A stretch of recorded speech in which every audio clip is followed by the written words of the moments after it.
what does the evidence point to it being? And lawyers will say the evidence doesn't point to Shaksper.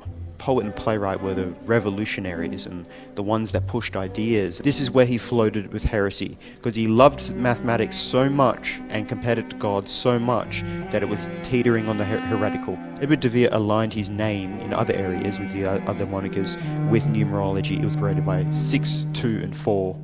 In the internal letters are an anagram of the Westminster. Lies here, de Vere. It could be anyone, but it happened to be the most prominent person who we think is the actual Shakespeare. We talk about these things, they balance so much on the line of I don't buy it, it's probably nothing, versus it's probably something, because that is exactly what they're designed to do. Thank you for coming today, and just want to say thanks for those who came on Saturday as well for our Young Theosophers first meetup, and we have another one coming on the 28th, so if you or anyone want to come to that, please do. It's going to be on the esoteric tarot, so quite deep and interesting.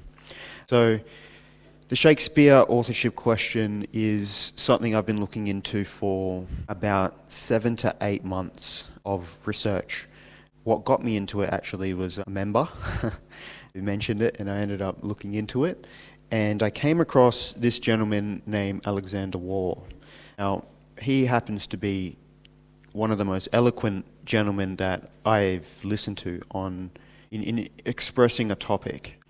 He had a debate as well against what's called a Stratfordian, which is someone who believes that Shakespeare just was Shakespeare, the man from Stratford upon Avon, and it was incredible, his use of wordplay, I guess.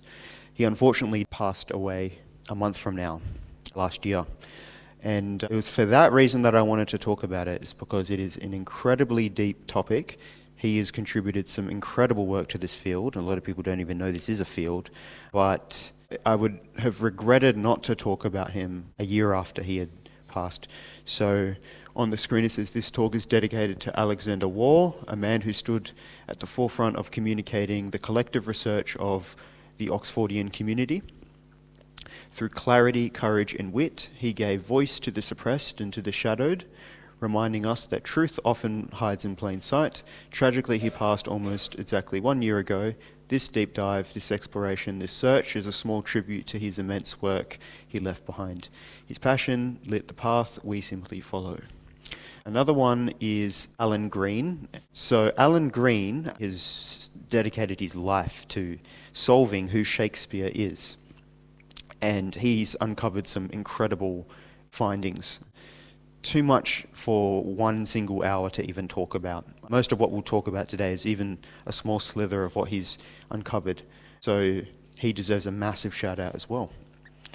Why is this topic relevant? So when we talk about the wisdom tradition, you often hear it fluctuate between 3 states. Gnosis here has been defined as knowledge or divine wisdom. So gnosis that is yet to be revealed to us, meaning that we as humans do not know what the true wisdom is.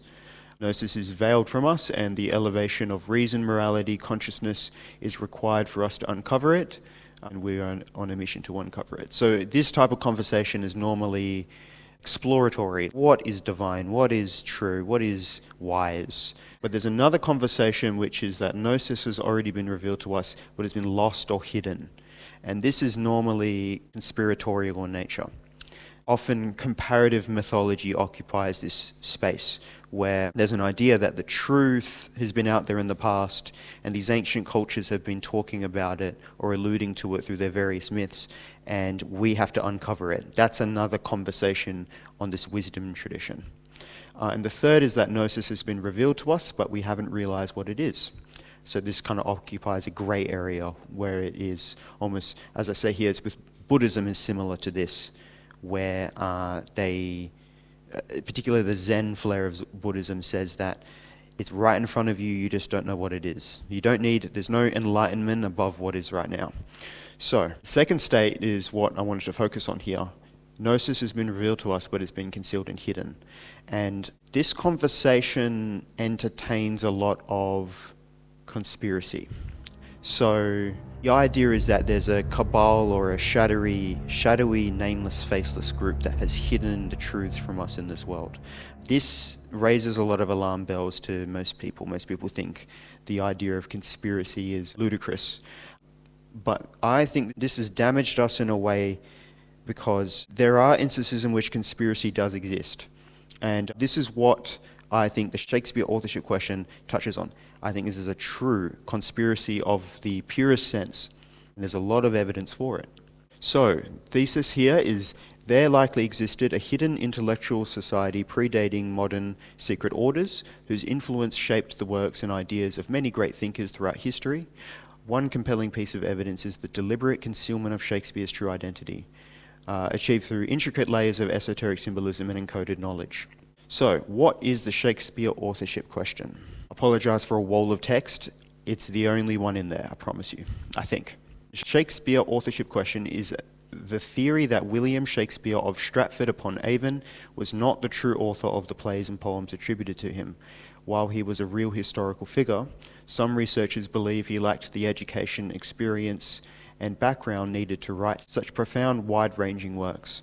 The plays display deep knowledge of law, court life, classical literature, foreign languages, and aristocratic matters, things that typically would only be accessible to someone highly educated and connected like a nobleman. Supporters of the authorship question argue that the true writer may have used Shakespeare's name as a front to protect their identity, either for political reasons or to avoid public scrutiny. The leading alternative candidate is Edward de Vere, the 17th Earl of Oxford, though others such as Francis Bacon, Christopher Marlowe have also been proposed. The theory remains controversial, but it continues to raise compelling questions about the life, works, and legacy of the world's most famous writer. So for a point of clarity, when we refer to the human being who we say is Shakespeare or wrote the plays, we call him Shaksper. Shaks, as in H-A-K-S, and then per. The reason why we do that is because in many of Shakespeare's signatures, or where he has written his name, of which there are only 5, it's often as Shaksper, not as Shakespeare, as we see in his titles of his works. Now, why would anyone want to do this? The Crown, Star Chamber, and the Church. So for those who haven't heard of Star Chamber before, they were not a secret court, but it was a group in Elizabethan times and after that would persecute thinkers and anyone who dissented upon the Crown or against the Church. It was very ruthless. It was a very dark time, and it impeded a lot of scientific work. Was often believed to be atheistic in some way. So the tragic life of the poet and playwright. We think of today as poets and playwrights as like, oh, I sit in Hyde Park and write poetry. It's very non-threatening, but this is a very cultural specific moment to now. Poet and playwright were the revolutionaries and the ones that pushed ideas, and they were thrown in prison and killed and set on fire and all kinds of stuff. It was a very brutal job. It was not easy by any means. So Christopher Marlowe and Ben Jonson, very famous at the time. Ben Jonson was the contemporary or the arch nemesis of Shakespeare, and Christopher Marlowe is also a poet, a playwright who was very fractured. He had a very sad life, unfortunately. Marlowe was not just a playwright, but also a suspected spy. He was accused of atheism and heresy, serious charges in Elizabethan England, killed at the age of 29 under suspicious circumstances. Why people think he is Shakespeare as well was because he started to write, he did some works and then he stopped, and as soon as he stopped, Shakespeare's plays came out. At the age of 29 under suspicious circumstances, many believe his death was an assassination ordered by powerful forces, unsettled by his radical ideas. Privy Council had been investigating him for his controversial writings and beliefs. Ben Jonson, one of the era's greatest satirists, was imprisoned multiple times. His play The Isle of Dogs was banned for being politically subversive, and he was arrested. Giordano Bruno, I don't know if some people have heard of him before, but he was arrested by the Roman Inquisition, imprisoned for 7 years, and burned at the stake in the 1600s. His crime was that he taught that the universe was infinite, that each star was a sun with its own planets, and that other worlds contain life.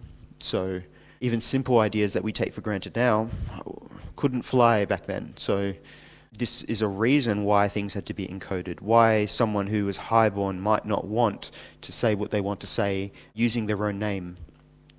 So a quick overview of what we're going to go through. This is the evidence against Shakespeare, or Shaksper, sorry. Knowledge despite commonness of pen names, background details not adding up, gap in documentary evidence, Supreme Court ruling, empty grave, and the presence of cryptograms. So we'll go through these one by one. A man from Stratford upon Avon, town with low literacy and no strong intellectual tradition, was the son of a glove maker and had, by all accounts, limited formal education. He left few traces of literary friendships or scholarly correspondence, rarely fraternized with the learned, yet somehow wrote this with staggering depth and erudition. From this, he became the greatest writer of all time. So this is the 5 known instances of him signing his name. And this isn't some 500 years ago, 400 years ago thing where people would write like this all the time. By today's standard, it's as bad as it is now. Not the case. This is Edward de Vere's signature. It was a symbol of honour, to a degree, to be right well. This is even 17th Earl of Oxford, and people have analysed that. And they're so bad, and they vary in their spelling, that it is hypothesised by some that Shakespeare or Shaksper couldn't write, and he got the clerk or whatever it was he was speaking to write it for him. This obviously is the fringe theory, because the dominant theory was that Shaksper was Shakespeare. But it's very peculiar. Evidence against Shakespeare illiteracy. Shakespeare came from Stratford upon Avon, a provincial market town with low literacy and no known intellectual culture. His father, wife, daughters were all illiterate. Despite this, we were told he became the most refined writer in English history. Left no books, no letters, no manuscripts, no evidence of formal education. By the way, a book back then were very rare, and they were worth thousands of dollars. A single book, no matter what it was on. Printing was very expensive. So not a single book of his was found, no writings of his, nothing. He worked as, I think he was on a farm. I forgot what he worked as in the latter part of his life, but most of his will was just with what he did in his at the time. Only 5 shaky signatures survive, each spelled differently, with many paleographers arguing that they lack fluency of a practiced hand. Shakespeare never appeared in correspondence with any other writers of the era, never mentioned his own works, left no literary library in his will. For a man who championed the education of women, it's especially strange that his own daughters couldn't read or write. So Alexander makes a funny joke where he says, we're expect to believe that in terms of the lineage of Shakespeare is great-grandparents, and then children, it's literate, illiterate, greatest writer of all time, illiterate. It just simply doesn't really gel.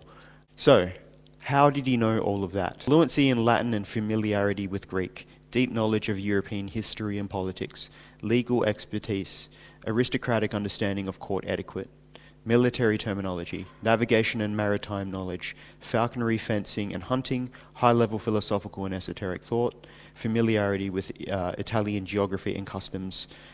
Shaksper never went to Italy, and Edward de Vere was frequently going to Italy. So quite peculiar. No books, letters or study notes survive to explain this mastery. No evidence shows he had access to the courts or elite circles he wrote so vividly about. Now, the current dominating theory is that, and I'm not joking, he went to the pub. There was a particular pub that Shakespeare was believed to have worked at, and that's where he learned all of this, was he just went to the pub. Abundance of pen names, so just to contextualize, writers in Elizabethan and Jacobean England often used pen names to veil radical political or esoteric views. Some adopted fully fictitious personas, while others used hyphenated names. So a hyphenated name was considered to be a nod to it being not a real name, and Shakespeare is hyphenated. Tom Tell Truth, Martin Marprelate, or Pascal Cavalator. The use of hyphens was not accidental. It suggested satire, dual identity, or symbolic meaning acting as the cipher itself. These pseudonyms offered plausible deniability, protecting authors from star chamber, censorship, and charges of heresy. The prevalence of such names supports the argument that hidden authorship was common, even necessary for those on the intellectual fringe. Vast gap in documentary evidence. So, massive credit to a woman named Diana Price and an attorney named Alex McNeil, who put together this information that I'm using, and Diana Price was who assembled... So what is the checklist? Evidence of education, record of correspondence, evidence of being paid to write, evidence of direct relationship with patron, manuscripts, handwritten matters concerning literary work, commendatory verses, etc., sent or received, miscellaneous records referring to persons or as writer, evidence of books owned, borrowed, or given, notice at death as writer. Diana Price's scorecard, stand to the side. So Ben Jonson, 10 out of 10. Nash, 9, 8, 7. As you can see, the main writers at the time tick at least 3. And Shaksper is none of them. Not a single one of them is identified or Shakespeare is seen to use or do. It's very strange. So as you can see, even if you don't buy this whole theory and Shakespeare was Shaksper, you have to admit there are so many strange occurrences surrounding his life. And it's for this reason that a lot of lawyers have looked at it. And they have an interesting perspective, is that let's assume that we just have the works of Shakespeare. Now, we know that they exist, but we don't know who wrote them. So let's assume we don't know. We just don't know. It's not Shaksper, it's not de Vere, it's not anyone. What does the evidence point to it being? And lawyers will say the evidence doesn't point to Shaksper. The only thing that points to Shaksper is that it's said that Shaksper wrote them. But none of the evidence adds up that it was Shaksper. As we saw here, that is not evidence of the greatest writer of all time. So that's the legal perspective that I've seen a lot of lawyers express, is that they use that kind of reasoning where they're looking at it like a case, and the case for Shaksper is weak. So the Shakespeare authorship question isn't just a fringe theory, it's been taken seriously by some of the world's sharpest legal minds. Multiple US Supreme Court justices have expressed skepticism for the man from Stratford. Justice John Paul Stevens, Justice Scalia, all stated they believe the authorship question was legitimate. Stevens favouring Edward de Vere. So that's quite a good cosign. Now, a history of doubt is not just legal minds, but Mark Twain. He wrote I read this essay, it was dense, devoted an entire essay, it's more like a book actually, entire essay to the authorship question, and he found the Stratford story implausible. Sigmund Freud believed Edward de Vere was the true author. Walt Whitman, Charlie Chaplin, Henry James, Orson Welles, Supreme Court justices, as I've said. So this isn't some weird fringe theory. This is a very literary theory. This is something that's been talked about in the Shakespeare world for a long time. Our pen names, a lot of people don't realise how common they are. George Orwell, his real name is Eric Arthur Blair. Mark Twain's real name is Samuel Longhorn Clemens. Lewis Carroll's real name is Charles. George Eliot, Mary, obviously. J.K. Rowling has distorted her name as well, for various reasons. That's the point, is that the reasons why someone might change their name, it could be anything. So with J.K. Rowling's case, he thought that she would sell more books under J.K. Rowling because it sounds gender neutral or masculine. So Dr. Seuss, obviously, we know that, but it's quite common. This is a tiny list. There are so many that would surprise you as pen names. And this isn't including actors in Hollywood. Almost every actor you could name is not their real name. Even Jesus Christ, probably his name wasn't Christ. It was likely Yeshua ben Yusuf, Yeshua, son of Joseph. That would be his name, but we go by Jesus Christ. So distortions happen all the time. Empty grave. No skull was found in his grave in a 2016 radar scan. No trace of a skull. Dimensions of the grave appear too short to fit a full body, suggesting either tampering or symbolic burial. Extreme measures. This is really interesting. So extreme measures have been taken by the church and civic authorities to prevent exhumation, citing a curse and respect, but also enacting policies and physical barriers to discourage investigation. So very interesting, but this is a very minor point, because this is the grave of Shaksper. If he's not Shakespeare, it really doesn't matter where he's buried or where he isn't. It just adds a level of mystery to it. The death of Shakespeare. This is the last contextual point. The peculiar silence surrounding the death of the Stratford man. When William Shakespeare of Stratford died 1616, there was no public mourning, no funeral tributes, no poetic elegies. Unthinkable, he was the most celebrated writer in English history. His will makes no mention of books, manuscripts, plays, letters, or anything literary. Instead, it reads like a will of a businessman concerned with furniture, minor assets, and famously leaving his wife his second best bed. This glaring absence of intellectual legacy or scholarly possessions is deeply inconsistent with the life of a man who supposedly wrote Hamlet, King Lear, and The Tempest. Even more bizarre is the first significant public recognition of Shakespeare's literary genius, the first folio, compiled by Ben Jonson, did not appear until 7 years after his death in 1623. It includes a stylized engraving of Shakespeare, ambiguous tributes and carefully constructed messaging that many argue look more like myth-making than remembrance. This long delay and complete lack of local reverence at his passing suggests that the man from Stratford may have been a mask and not the mind behind the work. Now, two important points I wanted to make is that cryptograms, codes, often arouse suspicion and eye-rolling, understandably so. However, it is important to take ourselves out of our current culture and time period. Although today the idea of codes is a bit far-fetched, historically speaking, encoded messages and codes are very real, very present occurrences in medieval times. There were many secret organizations of which encoded messages and crafted entire new languages to avoid scrutiny. Some people might have heard of the Voynich manuscript, which is believed to be an occult encoded message. This is a very documented field of research, and we have dozens of books, codes, and so on. Sorry? Voynich manuscript. Voynich. Voynich. Yeah, it's a big mystery. So it just popped up. Someone got it from a bookstore apparently, and it's dated to be very old. And the text, I'll pull it up on Google after. The text has not been deciphered. It seems to be complete gibberish, and all these amazing drawings and almost psychedelic drawings all throughout this entire manuscript, and we don't know what it is to this day. Some people believe it's a forgery. Other people believe it's encoded. I believe it's encoded because it's not new. There's been many books and so on that have been new languages have been invented and so on, particularly in Germany. And the second point was the paradox of plausible deniability. A very good thing to keep in mind. That which is designed to be plausibly denied always appears deniable.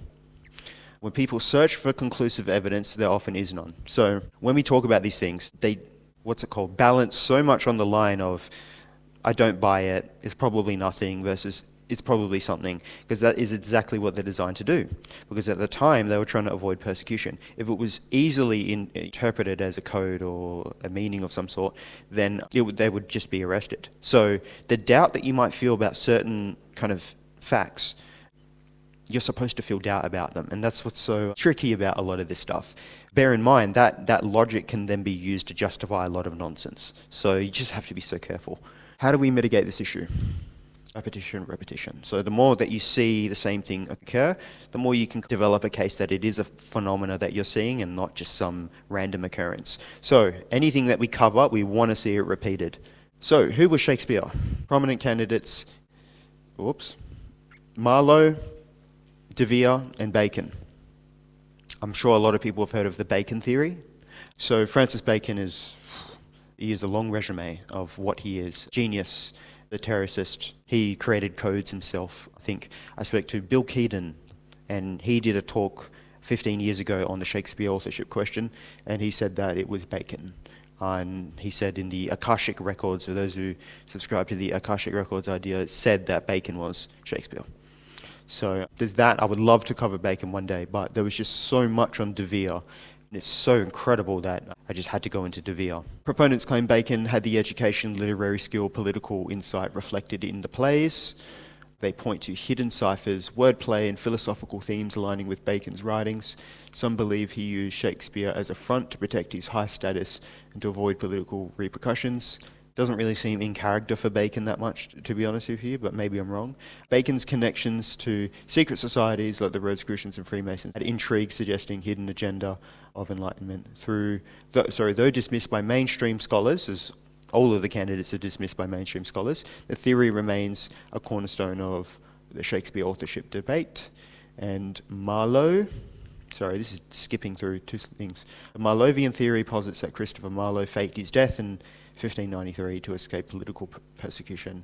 In short, supporters argue that the sudden rise of Shakespeare's works after Marlowe's death is suspicious, that the themes and vocabulary of early Shakespearean plays resemble Marlowe's known works. A lot of people are Marlovians, and it doesn't go that deep. It pretty much, that encapsulates much of the Marlovian theory. Edward de Vere is a highly educated nobleman, poet, and court insider, with the classical knowledge, multilingual fluency, and intimate understanding of the court. politics found in the play. Understanding of court politics found in the plays. Supporters argue Shakespeare was a pseudonym used to protect de Vere's reputation in a rigid society that looked down on aristocrats writing for the stage. So de Vere was very much in the Queen's court. You don't really hear about it in pop culture. You hear of Robert Cecil and John Dee as close to Queen Elizabeth, but I think the quote was Elizabeth found de Vere to be her favourite in the court. De Vere was very eccentric, he was very close to the Queen. Queen loved de Vere. So higher you up, the more you have to kind of veil what you say. So just a little bit more on de Vere. He received legal training, so that would explain a lot of the legal knowledge in the works. He attended Queen's College, Cambridge, and was awarded Master of Arts degrees by Oxford and Cambridge universities. He just has, again, a huge resume, and he ticks all the boxes of Shakespeare. You would also imagine Shakespeare to be an eccentric, and de Vere was very eccentric. He was full of life. In his earlier years, he was a favourite of the court until he denounced a group of Catholic friends of the Queen and then was thus retained under house arrest for a short time and also imprisoned in the Tower of London. So he experienced the pain in his earlier years of talking a little too much. De Vere is listed as first among the poets of the Elizabethan period, as well as an active dramatist. Sadly, none of his plays survived. I think some of his poetry survived, and it was debated about, but none of his plays survived. He died in 1604 as well. This is very important. So, that's de Vere. 2 facts to remember about de Vere. His motto on his coat of arms is Vero nihil verius. There's nothing truer than truth. Sounds almost similar to something that we've heard before. Now, he signs his name with a double V. So, as you see here, Y is because if you look at a double U, is there one on the page? Oftentimes back then, here we go. It was the double V was 2 V's, or W was 2 V's next to each other.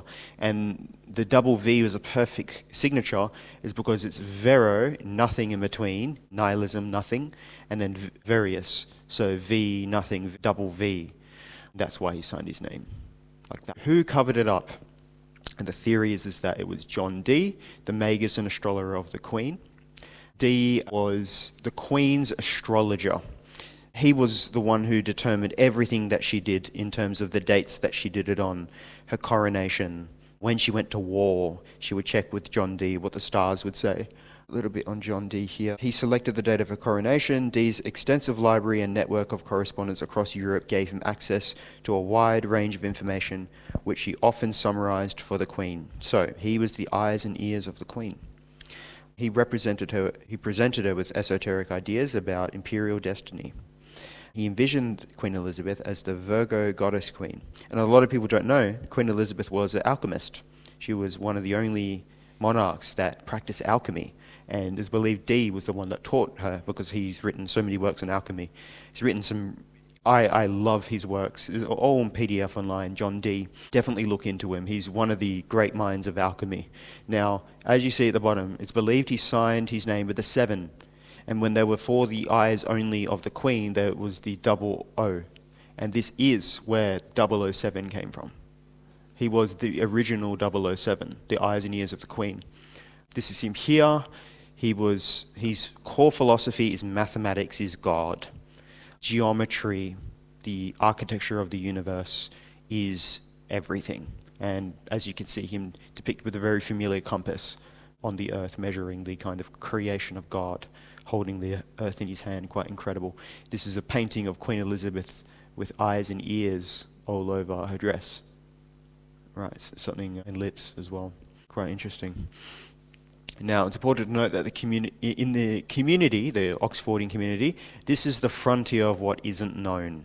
Although it doesn't look good to not have a clean explanation as to who, how, and why they covered up the true Shakespeare, it is better to be honest as to the varied beliefs and interpretations than for me to speak for the Oxfordians. So this, the theory is by many is that it's all Dee. John Dee was the one. He would have known Edward de Vere. He was the guy at the time. He was a mathematician, polymath, cryptographer. And as we go into, I don't know if you guys have heard of the Enochian language, the Enochian tables. It came from John Dee. Cryptograms, let's get into it. So the sources we'll use for the cryptograms are that's on its front page, the dedication to Shakespeare in Westminster Abbey. and the gravestone at Stratford. So Shaksper was buried in Stratford, and he has a little gravestone that's really peculiar. So these are our 4 sources. Now, this is the sonnets dedication, the sonnets front page. Shakespeare's Sonnets, never before imprinted at London by G. Eld for T.T. and R. to be sold by William Apley. Now, there's a lot of peculiarities with this that people have analysed. So, that's the dedication page. We'll go into how strangely that's worded. This is the plaque at Westminster Abbey, and then that's the statue at Westminster Abbey. That's the plaque at Shakespeare's gravesite. This text is here. This is the plans used for this, and this is a lot of interesting symbolism. Introduction to symbolism. We've got to go through a few symbols in order to understand. When I bring them up, then you can identify them. So, Cryptogram. So this is a combination of the I, which is J, obviously in Greek, and then X, as you can see, X is the Chi, Christ. So it's the signature of Jesus Christ, the initials of Jesus Christ. This Cryptogram, Chi Rho, there's a rho there as well. X in Roman numerals is 9, divine number 9. 3 by 3 is 9. So there's a lot of layers with 3. 3, 9, 10, 7, these are all the divine numbers. So Rho means beginning in Hebrew as well, making Chi Rho, beginning, the end in the beginning, since Chi is X in the Hebrew language, X is the tau at the bottom. So very confusing. All you need to know is this symbol used by Constantine. Constantine said, declaring this symbol, in hoc signo vinces, in this sign you will conquer. And this is the abbreviation of it, IHS, with the cross on top of the H. This is a very old symbol, as you can see. It's a lot older than what is said. It's as old. So this is another kind of Cryptogram. We see this pop up later on, as in a couple slides. The Tau cross. So this is the original cross that Jesus Christ was crucified on. We're used to seeing this cross, but in the early art after Jesus' crucifixion, it was always the Tau cross. The Tau cross, shaped like a T, is an ancient symbol used by Egyptians, Hebrews, and early Christians. It represents life, salvation. Adopted by Saint Francis of Assisi, it became a symbol of humility and service. It echoes the Hebrew letter Tav, marking protection in Ezekiel. In Ezekiel, I think there was a city being raided, and it is said, go into the town or city and put a mark upon the foreheads of the men who are good. So the ones who are God-fearing and so on, God-fearing to Yahweh, is a mark on the heads. The mark word there is tau. And the tau is an X in early Hebrew, or as a cross. So it's so coincidental that these things just stack on top of each other. That we talked about the X before, it's associated with Jesus Christ. And then the tau also is, in English, the X is the final letter. In Hebrew, it's also an X, but it's the tau. And also, letter A is Aleph, and it originally came from the depiction of a bull. And the tau also came from the depiction of a bull or ox. So it's very strange that the first letter of the alphabet in Hebrew and the last letter have this same fundamental root of the tau being the beginning and the end. So very weird, this tau, why it pops up as A and as X, the final letter. Right, this is where we get the modern X, right? So, the triple tau, revered symbol of royal arch masonry, known as the key to the treasures, composed of 3 interlocking T's. It signifies hidden wisdom, divine truth, and the union of spiritual and earthly realms. To the initiated, it represents the sacred name of God and the gateway to enlightenment. To the royal arch mason, it is the key to the treasures. So it's a really highly revered symbol. The triple tau, this is what it looks like. This is it here, and as you can see, it's very similar to what we saw before, the in hoc signo vinces symbol, but it's the tau cross. Outwardly, it was said to stand for the Templum Hierosolymae, Temple of Jerusalem, or as the monogram for the Holy Trinity, Father, Son, and Holy Spirit. The triple tau is not just a symbol, it is a cipher of ciphers, the emblem of emblems. In Royal Arch Masonry, it marks the place of great discovery, the lost word, the name of God, hidden beneath the ruins, and so on. This phrase here, if thou canst comprehend how these things join together, it is enough for thy knowledge. So again, all this symbolism that I'm going into, we need to understand this to see what we're about to see. John Dee at the time would have been aware of all of these symbolism and phrasage. Important phrases is, I am the Alpha, the Omega, the first and the last, the beginning and the end. Jesus Christ, right? The first and the last, Tau, right? Ego sum via veritas vita. I am the way, the truth, and the life. That's what that means. The way, the truth, and the life in Vulgate. And it's represented by these V structures, which also form a T, obviously, because they're three-sided. So it's the triple Tau there as well, overlapping symbol. Via veritas venit. Way, the truth, and the life. So, a word by John Dee. We demonstrate here that the quaternary is concealed in the ternary. O God, pardon me if I have sinned against thee by revealing such a great mystery in my writings, which all may read, but I believe that only those who are truly worthy will understand. So Dee is revealing something incredible here in his mind. The quaternary is concealed within the ternary. That is very blasphemous, because we're taught that the ternary is everything, the Trinity. And he's saying that the quaternary is concealed in the ternary. And we agree, and I don't know if people remember, I did a talk on the four elements, and I alluded to, just based on some of the research that I did, that I found that it was 4 that was more prime, not 3. But it's very, controversial to say, so I didn't really elaborate. And Dee takes a similar position because he wrote a whole book pretty much on the 4 elements. These 4 elements being divine. And he even equates the cross with a symbol for 4, not a symbol for 3. So this is the core idea, that the 4 is hidden in the 3. Then when we unpack this, we're just going to give this secret, that when we have the triple Tau, you have 1, 2, 3, and 4, the hidden upside down T. And this is the core idea. This is the secret, apparently, that you're not supposed to talk about. The 4th hidden T, the 4th expression of God, call it Sophia, or wisdom, or the Holy Spirit. The Father, Son, and Holy Spirit is God, the Mother, the Father, and the child, the divine child. So some would argue that there is 4 expressions of God, not 3. So, via veritas vena, as you can see again, you can't stop seeing it once you see it. The hidden 4th, the upside down cross of St. Peter's. Even the W used as a symbol for de Vere reveals in the negative space upside down triangle relative to the other, sorry. Now, going into Shakespeare's front page. I'm going to go through this. It's very dense, so I'm going to make it brief, concise, and easy to understand.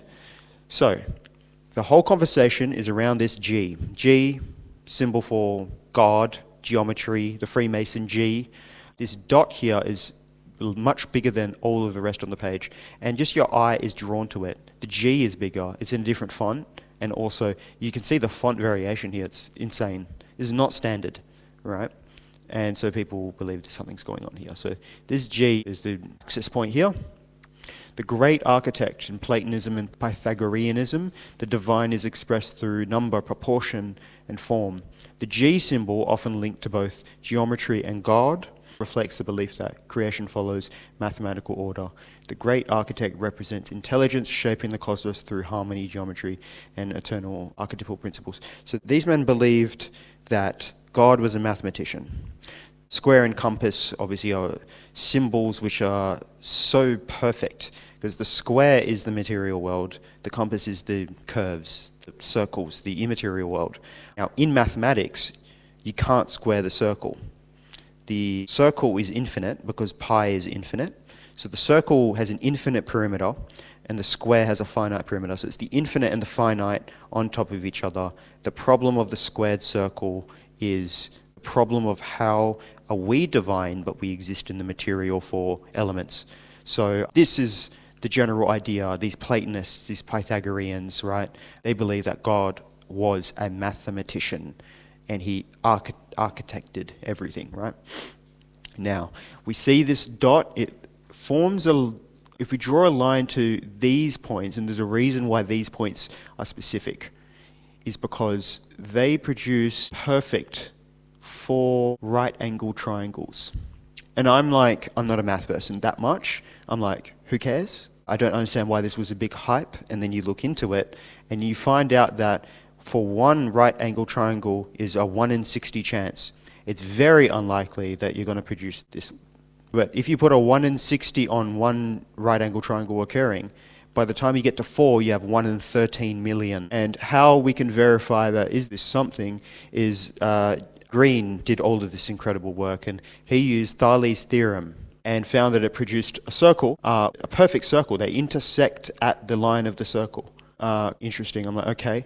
Then now we have 2 more intersection points here that we can work with, and they also produce triangles there. Now, what is so weird about it, and I'm still trying to understand what's so weird about it at this point, is, as he said here, 60 to 1, in other words, there's about a 1 in 13 million for this design to be random. So, I don't really know much about mathematics, and so I consulted to a friend I know that might have been some use here, and good old ChatGPT. So this is after a huge half-an-hour conversation. I was like, okay, what does this mean? What is he talking about? And so what he's saying here is that when you use this constant, 37.79, for the distance of the hypotenuse, this is the hypotenuse for all of these triangles, you produce pi, phi, Euler's, and all of these other constants that I didn't even know existed. This is where it's crazy, is that a lot of these constants didn't exist at the time. So he found that it's just beyond coincidence that these figures, these values produced these constants. So what I did was I plugged all of his math, which is on his website, tobeornottobe.com. All of his math is on it. And then I took screenshots of the triangles and so on. And I asked, all I want to know is this, is it likely this is random chance? Is this random chance? No, it's very unlikely to be random. Too many specific ratios, pi, Brunn's constant, phi, and so on, in 3-dimensional place accuracy, in right angles, all converging on a 37.7 hypotenuse. Deliberate interlocking constraints. In Alan Green's diagram, one triangle endpoint defines the next. Geometry is dependent and not freely drawn. Each new triangle locks a constant into place without disturbing the others. The use of known sacred ratios. Conclusion, no, it's not random. It's instructed, no question. So I'm like, okay, I'm going to accept that about 80%, and I'm going to leave 20% for he just somehow managed to produce this math that was just deceptive. But if you listen to Alan Green, you find that unlikely. He's a real kind of soft-spoken guy, and he's really excited to show you what he found. So I just don't think it's due to malice. It might be due to a coincidence which is beyond coincidence. But it's very strange that these constants are produced at these intersection points. Only person at the time, probably maybe even in the world, would have been John Dee. John Dee would have been the only one who would do it. And he would do it because he's done it before. And he produced these wonderful Enochian tables and so on. So God through mathematics. John Dee viewed math not merely as a practical tool for navigation, architecture and astronomy, but as a divine language.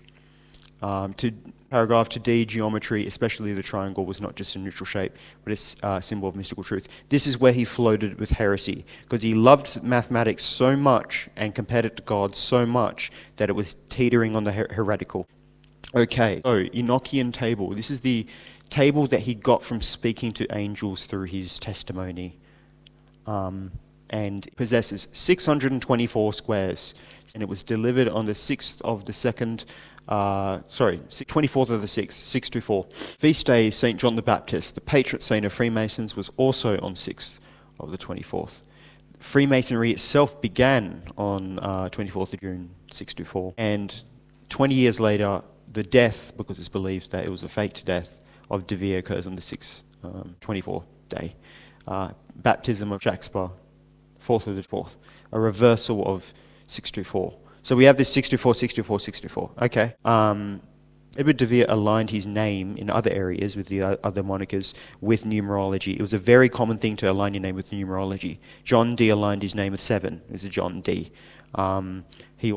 Something else, would use D as a Roman numeral of D and stuff like that. You know, his name was the divine.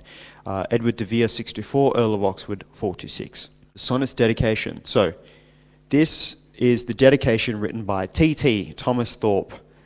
Now, let's have a read of it. To the only begetter of these ensuing sonnets, Mr. W.H., all happiness and that eternity promised by our ever-living poet wisheth the wishing adventurer in setting forth Thomas Thorpe. Now, You aren't alone if you think that makes absolutely no sense. Shakespearean scholars have no idea what this means. So this isn't like, oh, wrote 400 years ago, I don't really understand their prose too much. No, this is famously strange. Strange that there's a full stop after every word. It is the access point for scholars to believe that this isn't an encryption. On top of this, TT is not to be Thomas Thorpe. The issue is that Thomas Thorpe never signed his name as TT. It was TH. And Thomas Thorpe, his work, he could write very well. We also don't know who WH is. Look this up on your phones now. It is not known by anyone in the world who WH is, right? So who is Mr. WH? Why is this very important work dedicated? There's a bunch of peculiarities. Ever was pointed out by mainstream scholars, because it's a source that I read. I didn't want to read believe that Shakespeare wasn't Shakespeare. They weren't sure why they said he was ever living, when Shakespeare was alive at the time that this was Shaksper from Stratford was alive when this was written, but Edward de Vere died earlier. So it would make sense for this to be kind of died, not to someone who's alive. And well-wishing adventurer in setting forth. What does that mean?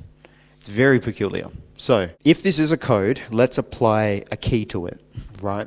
The 624 code is separated by 6, 2, and 4. Very strange, because that by can easily fit here. So if we get the 6th word, the 2nd word, the 4th word, the 6th word, the 2nd word, the 4th word, and so on, we get these sonnets all by E. Vere, or ever, the 4th T. Quite strange. These sonnets by E. Vere, interpreted as Edward de Vere, the 4th T. I understand that is Edward de Vere, but if something is encoded, there's only so much you can do in order to encode and say something but not say something, because you're limited by the English language. Now, what they did was the Oxfordians, they put this on a 19 grid. Why 19? The T is 19 in Greek, 19th letter. So the tau, right? And we talked about, as you can see there's a triple tower there. It's a good clue, it's a good hint. It doesn't really mean anything that we know there. You could say there's then the 4th T nuzzled to the side. But more interesting is that it starts and ends with T. And also, to verify 19 as the key, there are 19 T's in this text. So we have repetition. T is the 19th letter, and there are 19 T's. It begins and ends with T. So it's a good hint that 19 might be the hint. Now, the beginning, middle, and end, we said. If we find this, what we said was via veritas venit. Via veritas venit. Middle and the end, the way, the truth, and the life. We should find at 10 something in the middle. And we have our T structure, and the letters beneath it spell veritas. The way, the truth, veritas, and the life that's in the middle. Now, show this because it was a long time ago. I put these words on another grid, just like 16 or something like that, just to see if you can't just pick out anything. And it's very hard to do. I thought that I would find things everywhere, and I didn't. I stared at one of them for an hour, and there was like maybe 1 or 2. There are at least 4 or 5 more in here that we're going to go over. So I find it so interesting that anagram of veritas. It's more interesting when things go down, obviously, because things across have already been written. Now, the Westminster. This is what Alexander Waugh found. Incredible work.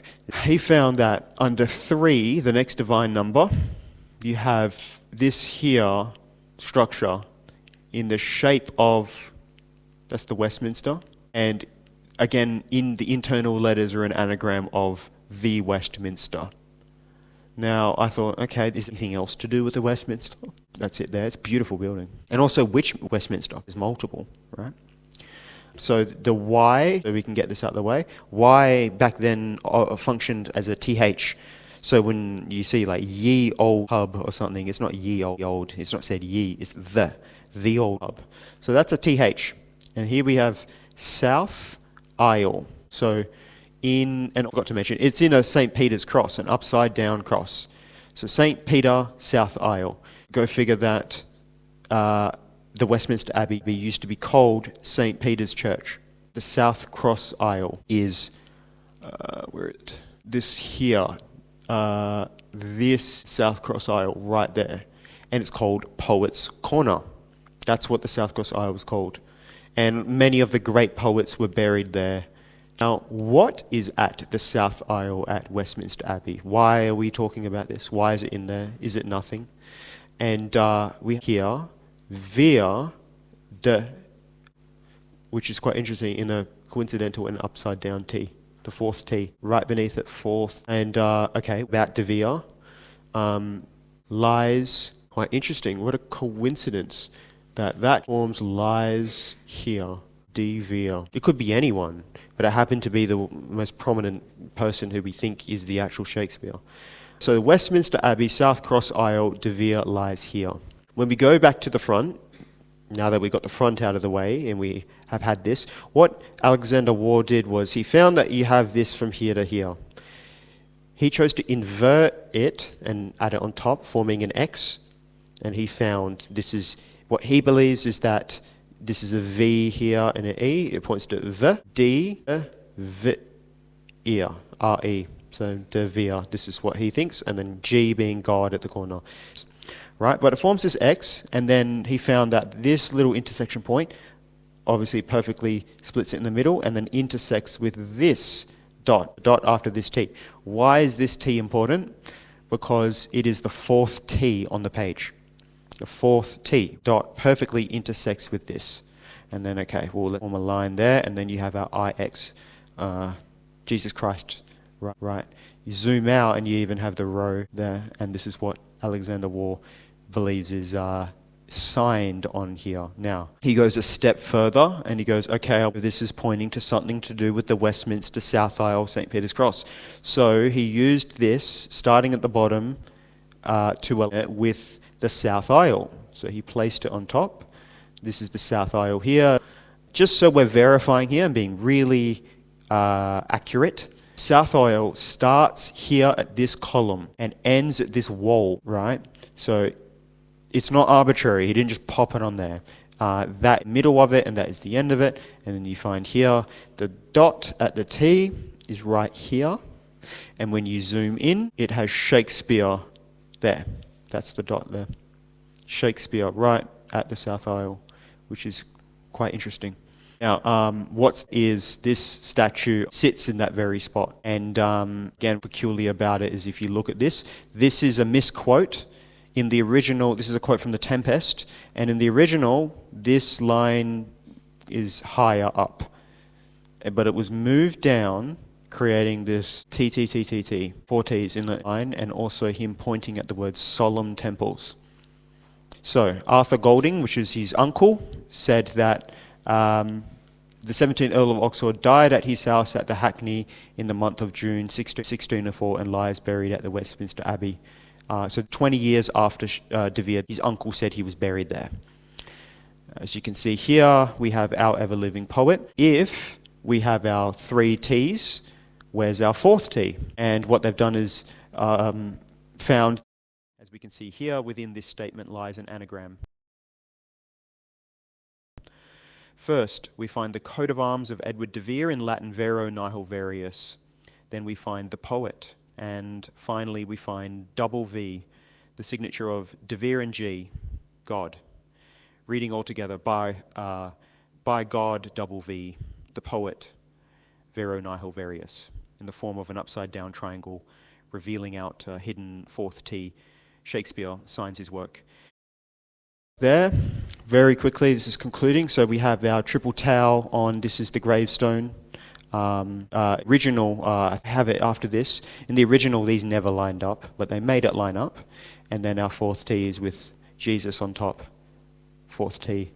Here it is. The T's line up, right? It's a cursed thing. The curse is not to move my bones. As well, when you look at his monument, you have a lot of symbolism found in some Freemasonry art, like this structure with the pillars and the hourglass on the right side, and then our 3 triangles with the 4th hidden in the middle and the eye showing it. The skull above saying in hoc, in signo vinces, and the skull above, as you can see, the doorway to the temple, is crafting a doorway here, as you can see here, right? St. Peter on the right, Jesus on the left. Again, his plaque, the 4 marshalled T's together. There's so much just in here we don't get a chance to go through. And then a duplicate of this statue, 3 years after the previous one, has another quote where Shakespeare is pointing to the words "shadow player" in all caps. This one's a little more on the nose.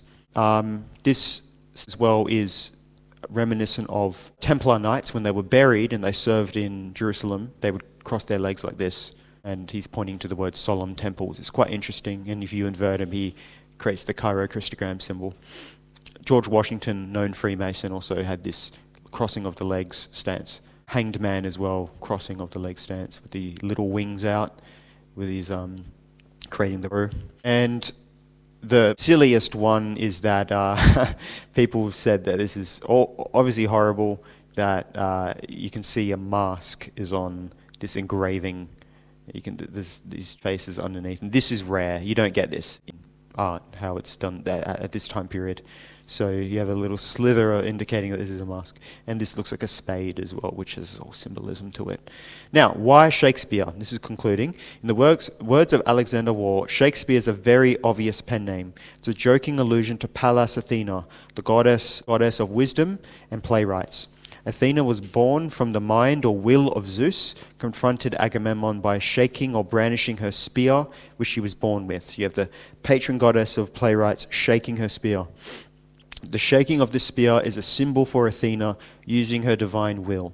She is said to have more wisdom than any other god.